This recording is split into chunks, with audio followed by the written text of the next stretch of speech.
अखिलेश यादव मुख्यमंत्री बने थे, गणेश जी की प्रतिमा को उन्होंने बीच रास्ते रोक दिया और वो 2 दिन तक वहीं पर रुकी रही। पूजा नहीं, पाठ नहीं, विसर्जन नहीं। जिसके घर पे मीटर की रीडिंग 600 से कम है उसको बिजली का बिल 0 आएगा। मेरा बिजली ਦਾ ਬਿੱਲ ਪਹਿਲਾਂ 1 ਸਾਲ ਪਹਿਲਾਂ ਆਵਾ ਤਾਂ ਤੇ ਹੁਣ ਵੀ 1 ਸਾਲ ਹੋ ਗਿਆ ਵੀ ਆਂਦਾ ਨਹੀਂ ਹੈਗਾ ਜਦ ਆਹ ਭਗਵੰਤ ਮਾਨ ਦੀ ਸਰਕਾਰ ਬਣੀ ਆ ਜੀ। ਮੁੰਡਾ ਸਾਨੂੰ ਛੋਟਾ ਕਹਿੰਦਾ ਪਿਛਲੀ ਵਾਰੀ ਬਿੱਲ ਕਿੰਨਾ ਆਇਆ था माँ 3500 रुपया कहना ऐसी 0 आया। माँ पे ऐसा मुख्यमंत्री पूरे इंडिया में बनना चाहिए।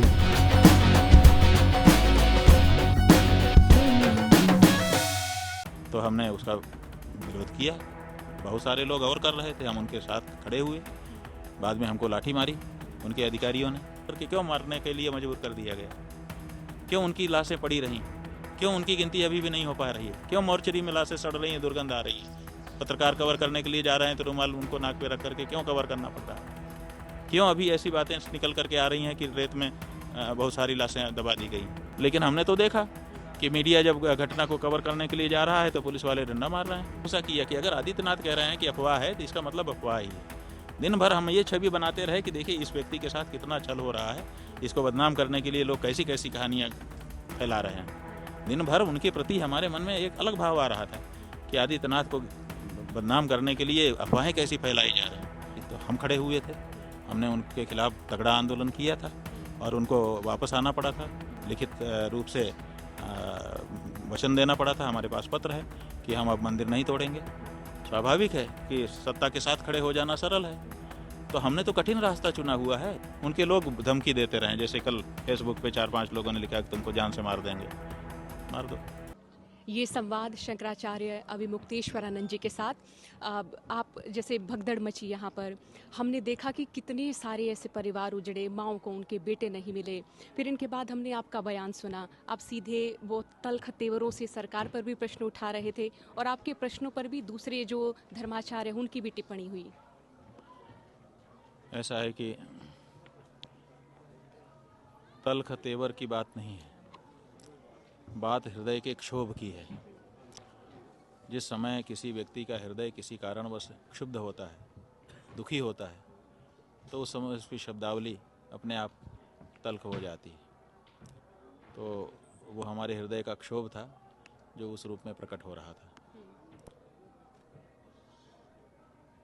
जब इतनी बड़ी घटना यहाँ घटी, मृत्यु को छुपा लिया गया, दिन भर उनको छुपाने की कोशिश की गई, कहा गया अफवाह अफवाह पे ध्यान मत दो।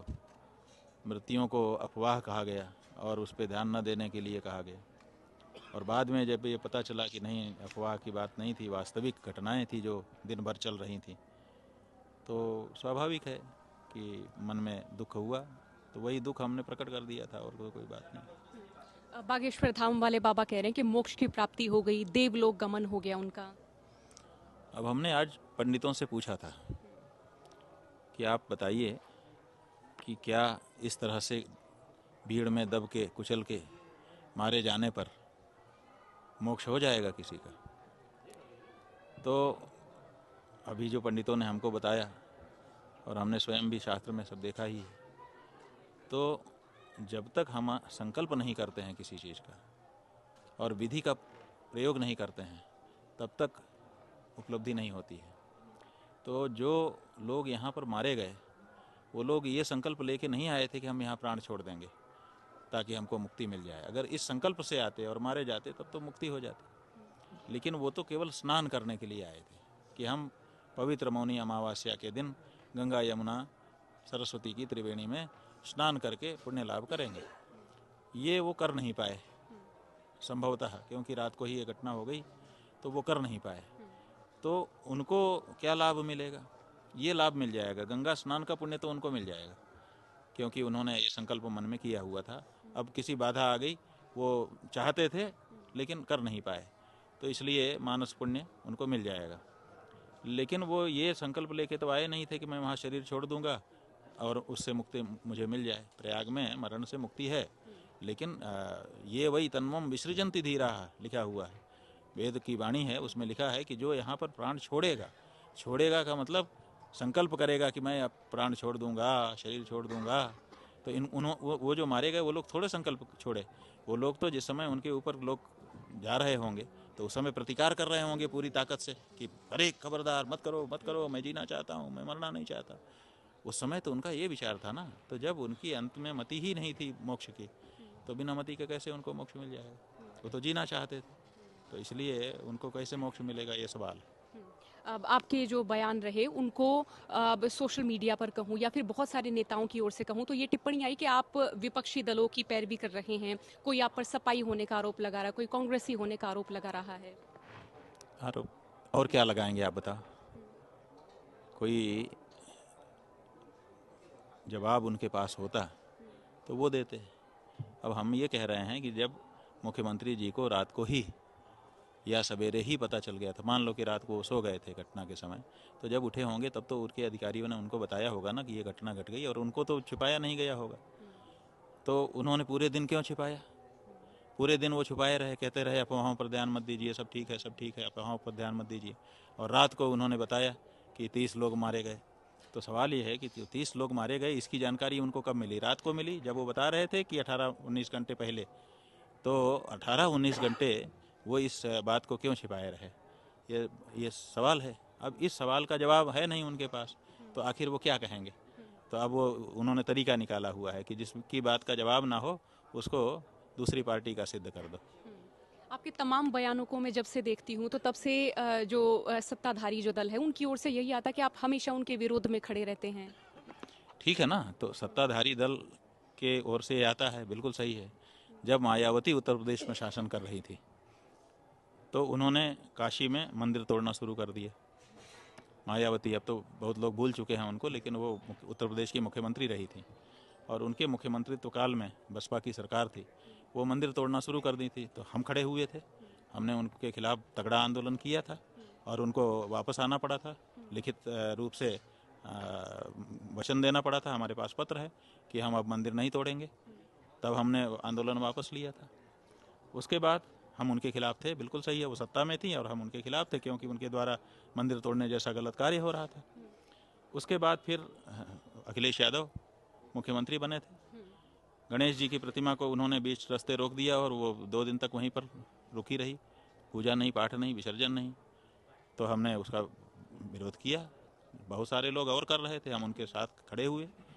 बाद में हमको लाठी मारी उनके अधिकारियों ने, बहुत विशाल वो हुआ, हमने उसका भी प्रतिकार किया, प्रतिकार यात्रा निकाली हमने और हमने ललकारा अखिलेश यादव को। वो कहा कि अब तुम गए तो तुमने ये अधर्म किया है, ठीक नहीं किया है। उनकी सरकार गिर गई, हमने उनकी सत्ता का विरोध किया था, ठीक है। उसके बाद 2008 ईस्वी के लगभग 2008 से लेके 2007 में केंद्र में कांग्रेस की सरकार थी, वो राम सेतु तोड़ने लगे। सत्ता में थे वो, मनमोहन सिंह जी उस समय प्रधानमंत्री थे। सबसे बड़ा आंदोलन हमने राम सेतु की रक्षा के किया, तो वो सत्ता के विरोध में ही तो किया था। उसके बाद 2012, 13, 14 में हमने गंगा का आंदोलन किया। उस समय केंद्र में कांग्रेस की सरकार थी और हमने उनको ललकारा, तगड़े से ललकारा। तो सत्ता ही तो थी वो भी, तो उसके खिलाफ भी हमने आंदोलन किया और तगड़े ही से किया, कोई कमजोरी से नहीं किया। अब आज ये हैं तो आज इनको कर रहे हैं। तो जब जो रहा, अगर किसी एक के खिलाफ हम करते तो आप ये बात हमारे ऊपर आरोप लगा सकते। हम तो जब जो रहा और उसने जो गड़बड़ी की उसके लिए खड़े हुए। तो हमने तो ये नहीं देखा कि कौन सी पार्टी है और कौन सा नेता है, हमने तो ये देखा कि सही कर रहा है कि गलत कर रहा है। सही कर रहा है तो समर्थन करो, गलत कर रहा है तो विरोध करो। तो हमने तो किया है, हमने अपने आचार्य होने के धर्म को निभाया है। पहले हम आचार्य नहीं थे स्वयं, लेकिन हम जो ज्योतिषपीठ के शंकराचार्य जी थे उनके प्रतिनिधि थे, उनके प्रतिनिधि के रूप में आवाज़ उठाते थे। अब वो दायित्व तो हमारा खुद का है तो और ज़्यादा दायित्व हो गया है, हम और उठाते हैं। आप बताइए कि एक शंकराचार्य यहाँ माघ मेले में बैठा हुआ है, उत्तराम नाय का क्षेत्र है, हमारा ही जुरिस्डिक्शन है, क्षेत्राधिकार है धार्मिक रूप से, और यहाँ पर अगर श्रद्धालु जनता के साथ अन्याय हो रहा है तो हम नहीं बोलेंगे तो कौन बोलेगा? बताइए, कौन आएगा बोलने के लिए? और अगर हम नहीं बोलेंगे तो क्या हम सही करेंगे कि गलत करेंगे? अगर हम चुप रहें तो गलत करेंगे, इसलिए हम बोल रहे हैं। अब योगी आदित्यनाथ की और आप ये जो कह रहे हैं कि बहुत से साधु महात्मा, सवाल ये है कि सत्ता के साथ खड़े होना सरल है कि अगर गलती हो और सत्ता का कान पकड़ना सरल है? सरल कौन सा है? स्वाभाविक है कि सत्ता के साथ खड़े हो जाना सरल है। तो हमने तो कठिन रास्ता चुना हुआ है जनता के लिए, हमने तो कठिन रास्ता चुना है धर्म के लिए। हमको क्यों आप प्रश्न के घेरे में करते हो? अगर हम भी सुविधा भोग सकते थे, हम भी सत्ता के साथ खड़े हो जाते। तो सत्ता के साथ खड़े होना एक अलग चीज़ है और जो सच्ची बात है वो कहना एक अलग चीज़ है। तो एक शंकराचार्य के पद पर बैठे होने के नाते, धर्माचार्य होने के नाते हमारा एक दायित्व होता है कि हम अन्याय अत्याचार के विरुद्ध, वो जो धार्मिक जनता पर हो रहा हो उसके खिलाफ खड़े हों। आज यहाँ पर लोगों के मन में भय व्याप्त हो गया है कि दोबारा हो जाएगा, तिबारा हो जाएगा, क्या होगा, और हो जाएगा तो पता ही नहीं चलेगा, सब छुपा दिया जाएगा। जैसे यहाँ पे मौतें छुपा दी गई, लाशें छुपा दी गई, अभी तो बहुत सारी चीज़ें हैं। तो ये जो यहाँ पर हो रहा है उसके कारण लोगों के मन में भय व्याप्त है। उस भय के निराकरण के लिए किसी धर्माचार्य को खड़ा होना चाहिए कि नहीं खड़ा होना चाहिए? हमको बताओ। जो दबे हैं, कुचले हैं, क्या उनके साथ खड़ा होना गलत है? और हम उनके साथ खड़े हैं। हम सत्ता के राजमहल में नहीं हैं, हम तो उन बेचारों के साथ फुटपाथ पे खड़े हैं। तो हम गलत कैसे हो सकते हैं? और उनकी आवाज़ कोई तो उठाएगा कि कोई उनकी आवाज़ नहीं उठनी चाहिए, उनकी तरफ से कोई नहीं बोलना चाहिए। केवल जो सत्ता चाहे वही चाहे तो विपक्ष खुद बन जाए, अन्यथा विपक्ष होना ही नहीं चाहिए। ऐसा है क्या? अरे भाई, वो यहाँ पर व्यवस्था कर रहे हैं। ये व्यवस्था की ही तो कमी है कि कितनी जगह पर भगदड़ मची अभी तक पता नहीं है। कोई कह रहा है एक जगह पे, कोई कह रहा है 2 जगह पे, कोई कह रहा है 3 जगह पे, कोई कह रहा है 4 जगह पे। आखिर ये बातें क्यों फैली हैं 4 दिन से? व्यवस्था अगर सही होती तो यूँ वीडियो निकाल के दिखा देता हमारा मेला प्रशासन कि देखिए ये है पूरे मेला का वीडियो और ये है वो जगह जहाँ पे हुई। आप लोग काहे को अफवाह फैला रहे हैं? तुरंत अरेस्ट करो। लेकिन कर पा रहे हैं? तो व्यवस्था की कमी नहीं है तो किसकी कमी?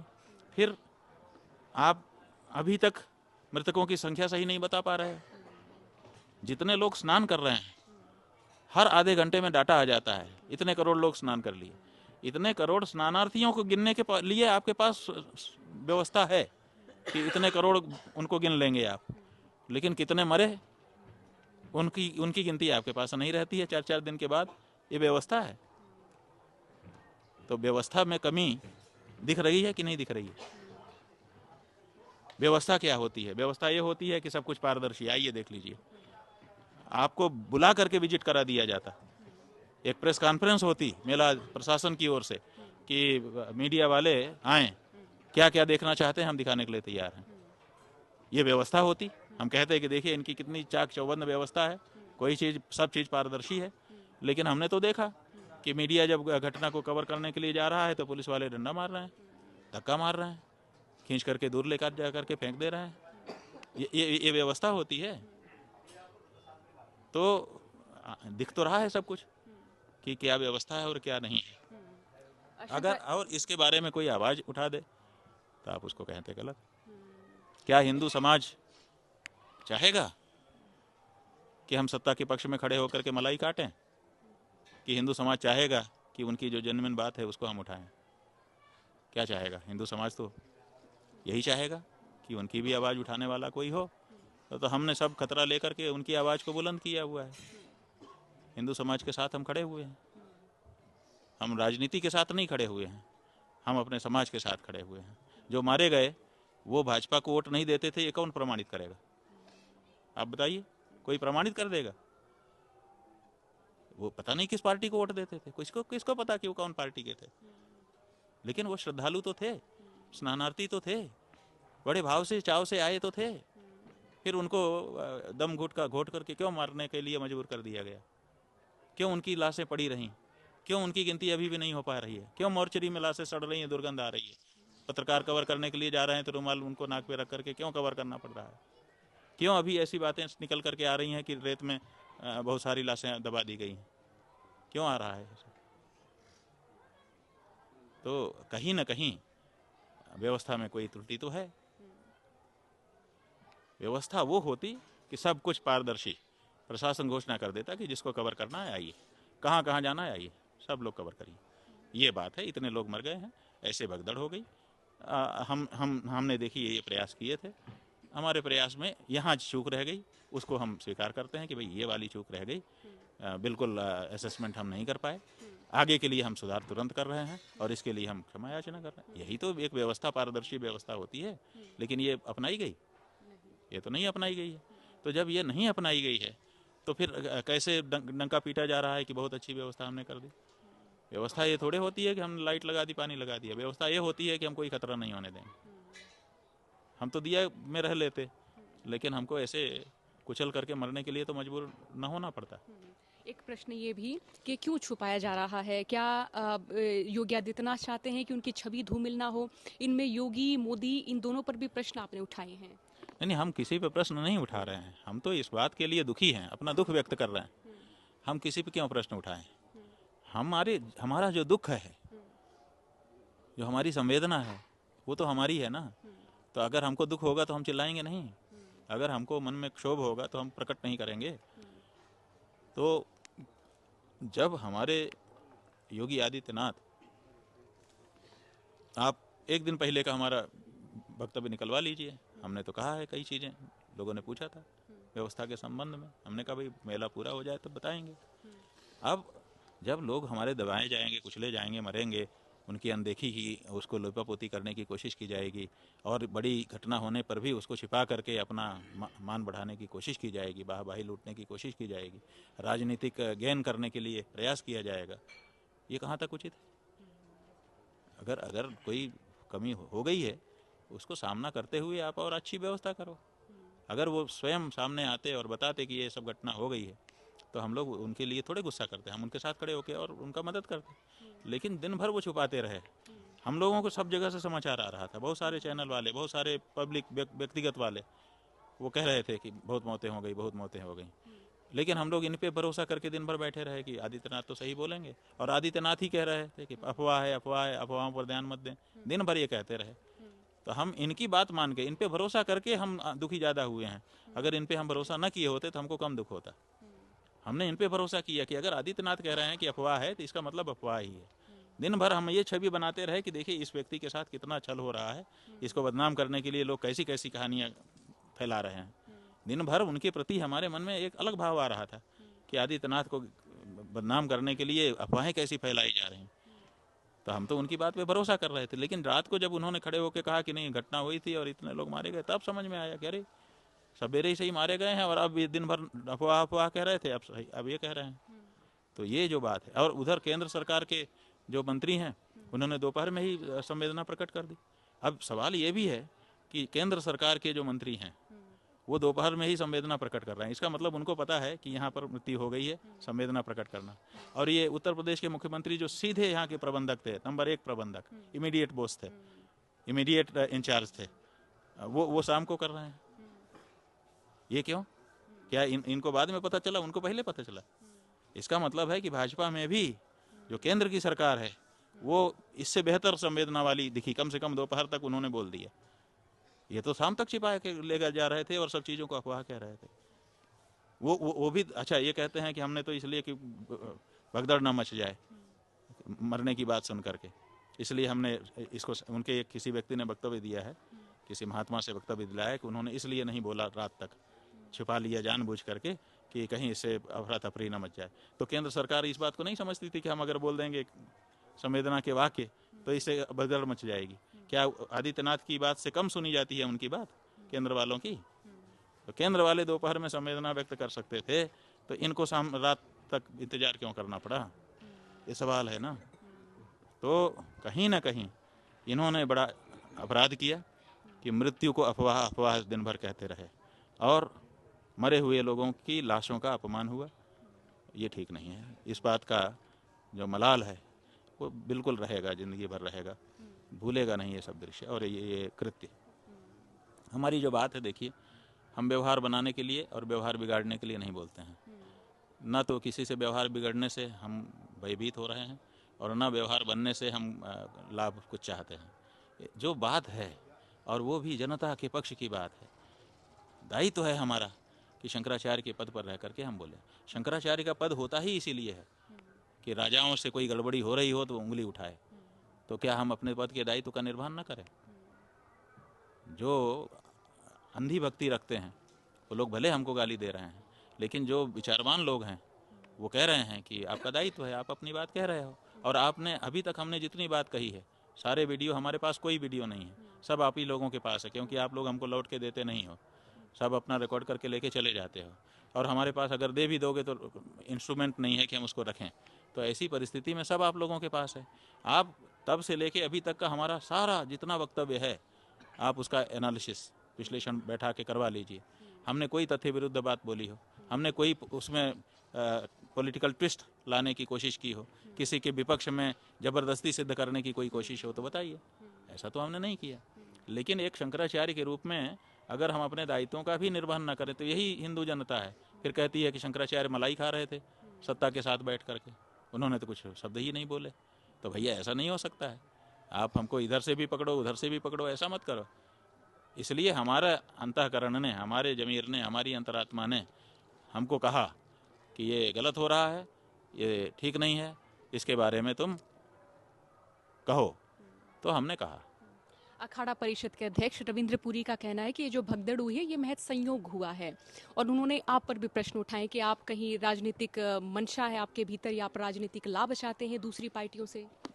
सवाल यह है कि जो मुख्यमंत्री के साथ इतनी बड़ी घटना के बाद भी उनको बचाने के लिए खड़े हैं, वो राजनीतिक लाभ नहीं चाहते, और उनके खिलाफ खड़े होकर हम क्या राजनीतिक लाभ ले लेंगे?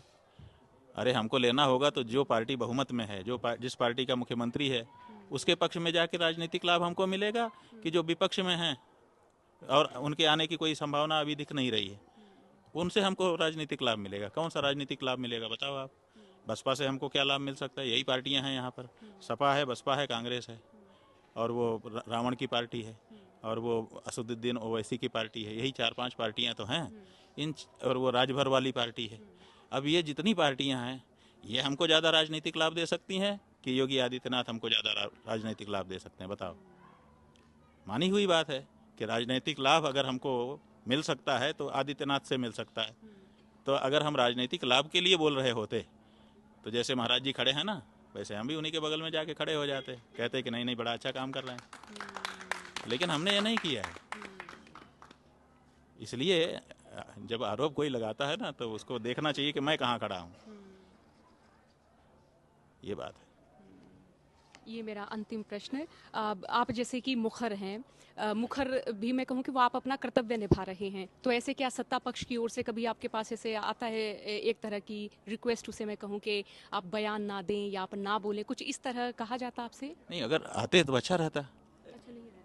आते और कहते नहीं, हमको रोकने आते, वो तो अलग बात है कि रोकना ना रोकना, लेकिन कम से कम वो हमको बताने तो आते कि सच्चाई ये है। कोई व्यक्ति उनका आता कि महाराज ये वाली बात आपकी तथ्य विरुद्ध हो रही है, आप इसको ये हम तथ्य आपके सामने रख रहे हैं, तो तब हमको अच्छा लगता कि चलो कम से कम वो हमको तथ्य दिखा रहे हैं। लेकिन वो तो ये ऐसे संवाद ही नहीं करते हैं, कभी नहीं। उनके लोग धमकी देते रहे, जैसे कल फेसबुक पे 4-5 लोगों ने लिखा कि तुमको जान से मार देंगे। मार दो, सन्यासी को मरने से क्या डर है? जब हम अपना श्राद्ध तर्पण कर ही चुके हैं, हमें क्या डर है बताओ? हमें अब कौन सा संसार का सुख भोगना है कि हम संसार में ज़्यादा दिन तक रहने की इच्छा करें? अरे जब तक भगवान ने रखा है तब तक हैं। जिस दिन भगवान कह देगा कि चलो तो पहुँच जाएंगे, ज़्यादा अच्छा है। तो मरने से आप हमको मरने की धमकी देते हैं। मरने की धमकी उसको दो जो ये सोचता हो कि अरे ज़िंदगी चली गई तो क्या होगा, फिर तो अंधेरा। हम तो हिंदू धर्म के मानने वाले हैं। सन्यासी होने के नाते संसार भोगने की हमारी अब बात ही खत्म हो चुकी है। जब तक हैं तब भी नहीं भोग सकते। और दूसरे, हमारे यहाँ पुनर्जन्म है। अगर मुक्ति नहीं हुई तो अच्छे काम के लिए, धर्म के लिए लड़ते हुए मरेंगे तो और अच्छा जन्म मिल जाएगा। हमें क्यों डराते हो? डराओ उसको जो ये, जिसके दर्शन में ये बात है कि अंतिम जिंदगी है, दोबारा नहीं मिलेगी, जो कुछ करना हो कर लो। ऐसा जो लोग सोचते हैं उनको डराना है। तो यही करते हैं। अगर वो संवाद स्थापित करें और हमको तथ्य, अगर हमसे बोलने में कहीं तथ्य की कोई गलती हो रही है तो आके सुधारने के लिए उनके पास अवसर है, वो सुधार सकते हैं कि महाराज जी ये बात है। हम तथ्य के पक्षपाती हैं, हम उनके दुश्मन भी नहीं हैं और दोस्त भी नहीं हैं। नहीं, जैसे कोई ये कहते हैं ना कि कांग्रेसी, तो कांग्रेसी से मतलब ये है कि कांग्रेस भाजपा से हमें कोई लेना देना नहीं है। उनके कोई अच्छे काम हैं हम उनकी प्रशंसा भी कर सकते हैं, और अगर उनके बुरे काम हैं उनके हम मुखर आलोचक उनके भी हैं, किसी के भी हैं। हम किसी के नहीं हैं, सच बात यह है, और सबके हैं। अच्छे काम के लिए सबके हैं, बुरे काम के लिए किसी के भी नहीं। तो हम तो उसी रूप में हैं और उसी रूप में रहना चाहते हैं। तो अगर तथ्य की कोई बात हो तो वो आकर के कभी भी हमसे बता सकते हैं, हम उसको बिल्कुल स्वीकार करेंगे। लेकिन आप लीपापोती करेंगे, लाशों को आप कहेंगे कि अफवाह है, और फिर उनको रेत में दबवाने की बात सुनी जाएगी, उनको मोर्चरी में सड़ने की बात सुनी जाएगी। हमको लाके फ़ोटो पत्रकारों ने दिखाया, कह रहे हैं 30 आदमी मरे, और वहाँ जो लाशें रखी गई हैं सफ़ेद कपड़े में बांध बांध करके, उनमें नंबर पड़े हुए हैं, और उनमें नंबर जो है 57 और 64 सब दिखाई दे रहा है। ये कैसे दिखाई दे रहा है? अगर लाशों के ऊपर नंबरिंग जो गोल काले रंग से गोल उसमें आपने डाला हुआ है तो उसमें ज़्यादा नंबर कैसे दिख रहे हैं? अब वो छुपे हुए कैमरे से खींच लिया, क्योंकि फ़ोटो तो खींचने नहीं दे रहे हैं वहाँ पर। पत्रकार लोग जो है छुपा कैमरा लेके भी जाते हैं कोई, तो उन्होंने दिखाया हमको। खुद नहीं स्टोरी चला पा रहे हैं क्योंकि उनके ऊपर से बना है कि हम इसको मत नहीं दिखाएंगे। लेकिन वो पत्रकार हैं ना, वो जो देख रहे हैं उनका भी हृदय दहला हुआ है। कई पत्रकार हमारे पास आए रोते हुए कि महाराज जी हम रो रहे हैं, क्योंकि जो चीज़ है वहाँ वो बहुत ख़राब है और हम दिखा नहीं सकते क्योंकि ऊपर से हमारे स्टॉपर लगा हुआ है। तो परिस्थितियाँ हैं ना, तो आप छिपा छिपा करके कितने दिन अच्छे बनेंगे?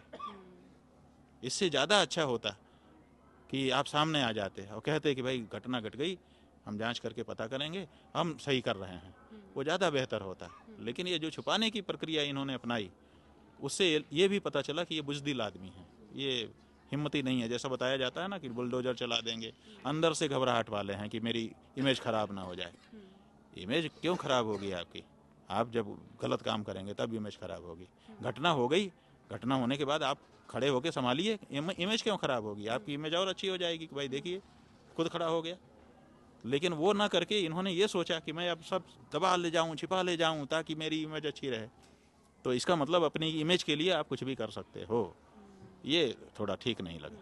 क्या योगी आदित्यनाथ को लग रहा है कि अगर लाशों की गिनती एक तरह से लोगों के बीच में चली जाए या इस घटना का पूरा विवरण दिया जाए तो विपक्षी या फिर और तमाम आप जैसे शंकराचार्य वो सभी उनसे एक मुखर होकर इस्तीफे की मांग कर लेंगे, उन पर बहुत दबाव होगा? इस्तीफे की मांग का क्या मतलब है? देखिए, अगर वो पद पे भी बने रहते हैं, इस्तीफे की मांग क्या होता है? एक सिंबल होता है कि मैंने इसको खारिज कर दिया कि तुम उस लायक नहीं हो। जब हमने कहा कि इनको हटा दिया जाए, इसका मतलब कि हमने मान लिया कि ये व्यक्ति उस पद के काबिल नहीं है। अब वो अगर वो बेशर्म होकर पद पे बना रहता है तो भी बना रहे, क्या दिक्कत है? उनको हटा के हमें तो बनना नहीं है ना, हमने कोई आदमी तैयार रखा है कि तुम बन जाना। तो इसलिए वो हटे ना हटे वो बात नहीं है। नहीं हट के भी अब ये बात एक मैसेज हो गया कि ये व्यक्ति इस पद के काबिल नहीं है, वो हमने कह दिया और वो संदेश चला गया, पूरे देश में चला गया। और हमने जो भारतीय जनता पार्टी के प्रमुख लोग थे उनसे भी अनुरोध कर लिया था कि आप लोग इनको हटा के दूसरे योग्य व्यक्ति को बैठा दीजिए, ताकि आप कम से कम इस संदेश से बचे रहें, लोगों को लगे कि नहीं इन्होंने कार्रवाई की। अब कार्रवाई क्या हुई आप बताइए? 30 लोग भी अगर मरे जैसा कि वो कह रहे हैं, हालांकि ये संख्या बिल्कुल गलत है, लेकिन अगर उनके कहने से 30 लोग भी मरे, 30 लोग कुछ होते हैं, 30 लोगों का जीवन मायने रखता है।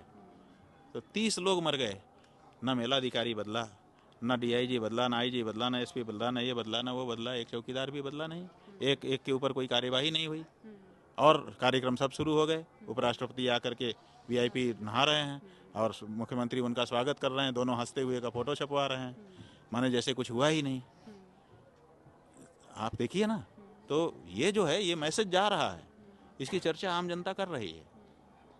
तो हम यही चाहते थे कि इनका बिगड़े ना, एक आदमी है उससे गलती हो गई, उसको हटा के दूसरे को ले आए ताकि पार्टी की छवि तो कम से कम सही रहे।